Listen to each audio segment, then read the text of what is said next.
YouTube.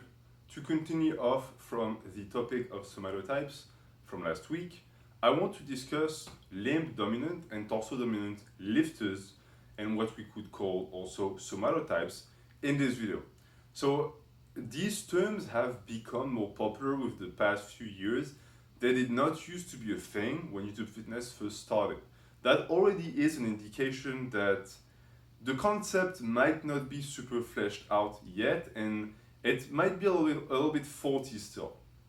So from an objective point of view, what would the term torso dominant mean, for example? Well, it could mean that you have very good insertions for the chest. It could mean that you have a rib cage that is very thick, so it's going to make the chest look that much bigger. You could also argue that it's going to go down to the length of the clavicles, the type of propensity you have of developing certain muscle of the area, so myostatin deficiency in certain muscle, which is possible, it doesn't have to be the entire body. And all of that is going to give the aspect of a very developed torso. But it's more than that. The length of the torso also plays a role. Because if you have a very small torso, for example, and very long legs, well, the muscles are going to look that much more impressive. In terms of absolute measurements, they're not going to be, but because the muscle is stacked on such a small area, it looks that much more of a pop. It's more 3D in a sense. It looks more massive. And the same can be said to the limb dominant theory. Someone who has very short arms, good insertions, is going to see that even with measurements that are not insane, their muscles are going to look very big. As far as insertions, the triceps also is a muscle that if you don't have good insertions, it's bad luck, because you're going to have entire portions of the tendon near the elbow that are going to be completely bare that you will never be able to develop because there's no muscle here. So all of that also comes down to that. I've also found that the shape of the belly of the muscle for the arms plays a big role. You have people who have big arms, like objectively their measurements are big, but the arm doesn't look that big, or it doesn't look aesthetic because they don't have a peak, because they don't have a sweep. All of that, you can't really train that. It's there or it's not. Of course, there is always a certain amount of work you can put in to look better, but you're not going to be able to disattach and then reattach a muscle to get a better insertions unless you tear a bicep and you can get the surgeon to reattach the tendon lower on the bone. I've heard that some people do that, but even then it never really looks right. So that's from an objective standpoint. That's what those terms should mean, right? It's sort of like somatotypes, that's what they should mean. Some people are going to have a certain type of body, etc. But again, if you go back to the video about somatotypes and you think about the overarching concepts and their importance and what they should be and the way they should be defined, you understand that saying torso dominant is too vague. Just like with limb dominant, because there could be different types of torso dominance. You could be someone, yes, Mr. Crow, exactly. You could be someone who is going to have a massive barrel chest, but you're not going to have much more to show a back, right? Your back is not going to be super developed. Or you're going to have massive lats, but let's say your upper traps are not going to be that big. Same for the arms. So what is really, what are the people using those terms trying to convey?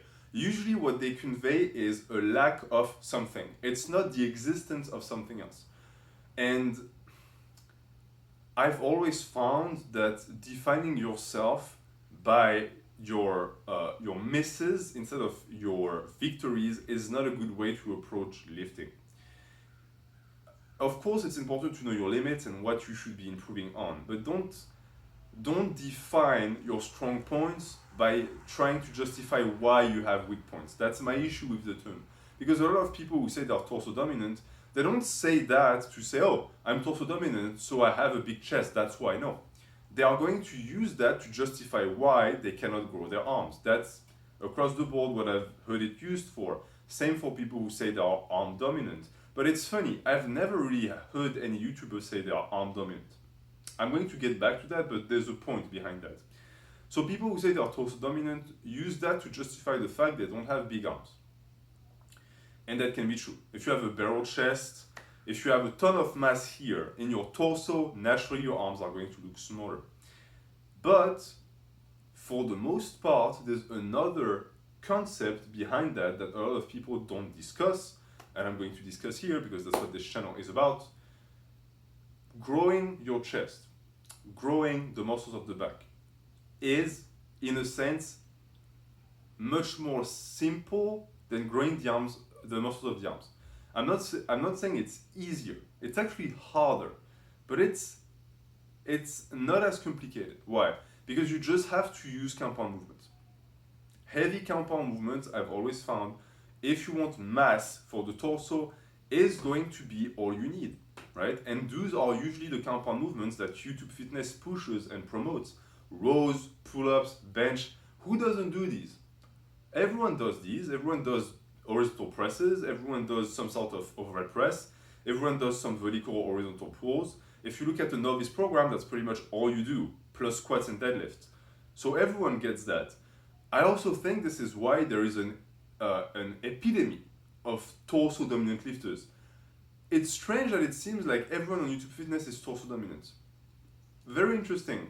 I think the reason why is because we are all, and I was the same, we were all raised with powerlifting programs, and powerlifting programs tend to make you torso dominant. Why? Because you work the prime movers.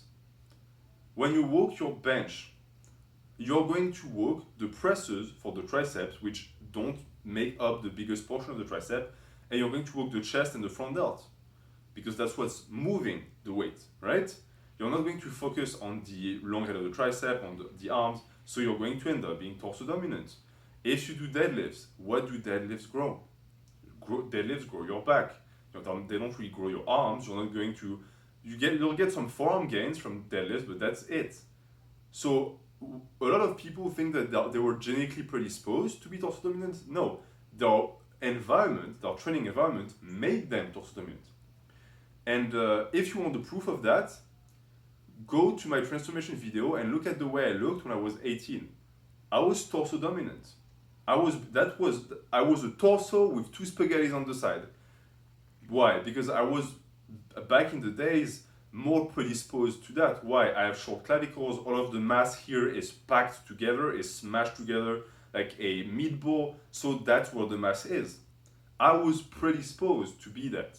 But nowadays, I'm sort of the opposite. My arms are bigger than my shoulders and my chest. Why? Because the training environment I put myself through had a more emphasis towards that. Because I spent so many years in my room doing heavy curls before I discovered powerlifting training. So that's my point. There is no fatality when it comes to being torso dominant or limb dominant. You can actually, if you want, transition from one to another. It depends on your goals. If you're a powerlifter, definitely try to not be arm dominant because it's useless in a sense. And if you're a bodybuilder, try to not be torso dominant.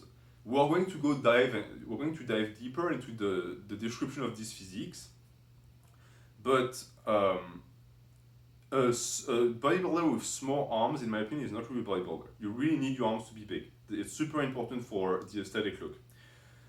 And on the other side, and to go back to what I said before, it's interesting to see that so many people are apparently torso dominant or not arm dominant. But I just said you can transition. So how come?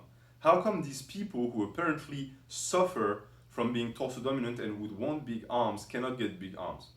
If you watch my videos about arm days, arm training, I explain why. It's because they failed to apply the same principles that they applied for their upper body for the arms. The reason why powerlifters have massive quads is because they train it with squats. They train with high intensity, high tonnage. How do most people train their biceps? They do 3 sets of 10 of hammer curls at the end of the bench day and they call it a day. Of course your biceps won't grow from that. I'm not saying you're going to use the same tonnage for the biceps as for the legs. Of course, they're not as strong, but you need to train them in high intensity with proper form, with frequency, and you're going to try and up the tonnage as you go. This is how you grow big arms. You have to force them to be bigger. That's it. It's as simple as that.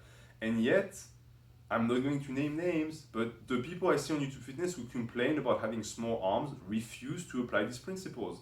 Again and again, they are either trying to do something completely different, so they'll do like super heavy cheat curls with an easy bar, which I'm going to drop a video about this week. It's not the best way to grow your biceps. They'll do chin-ups, which is for the back. I mean, you'll get some bicep activations, but you won't get huge biceps from it. They'll try everything under the sun. They'll do bro training where they do like 75 sets of light stuff, but they will refuse to apply progressive overload to a heavy bicep movement or a heavy tricep movement. Even though they are the biggest proponent of that type of training when it comes to the bench or the squat. Why don't they just consider and train their arms the same way they train the rest of the body? That's the fix.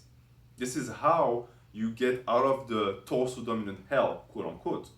And this is the conclusion of that video. Again, another video that ends with me saying that there's no such thing as somatotypes and there's no such thing as torso dominant and limb dominant.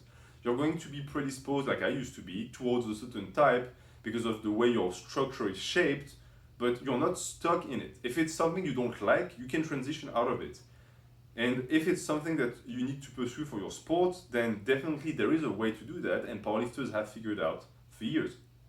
So thank you for watching. I hope it was informative. Have a good day.